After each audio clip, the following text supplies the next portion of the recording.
Alexa TV presents in 3, 2, 1. Dateline Schools with your host, Terry Harrington. This week on Dateline Schools, we're exploring the Blue Water Middle College program as they're right now in the process of enrolling kids for next fall. And to tell us all about the Blue Water Middle College, my special guest is the director of the program, Pete Spencer. And Pete, yesterday gave us a good description of the process. So a student gets accepted into the program. Does that mean they have to give up their extracurricular activities and things that they do at their high school?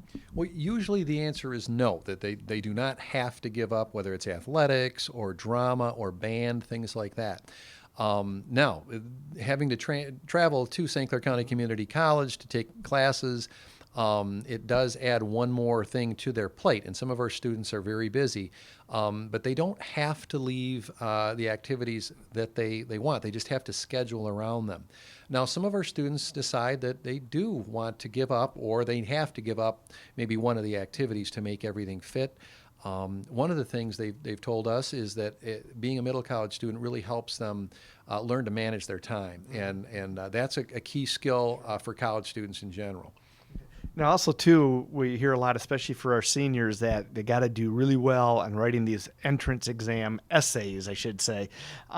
Do your kids have to put together an essay and all that for the college application piece? No, not to get into Blue Water Middle College Academy. They do, like any SC4 student, they have to take some placement tests. There's 3 tests they have to take called the Compass test, although I think that may be changing the name of the test.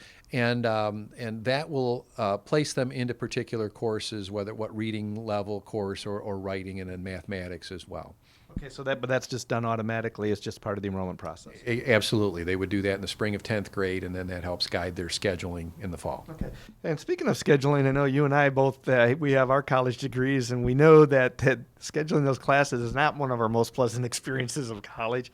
How does that work for your kids? Well, you'd think it would be easier because now you can do it online and you don't even have to get up and wait in line like we used to have to do. But that can lead to problems too, because sometimes students don't click the right buttons. They think they're scheduled and then they're not. But what happens is we bring them along gradually. In the fall, we schedule their first classes working with them, but the middle college staff will do that.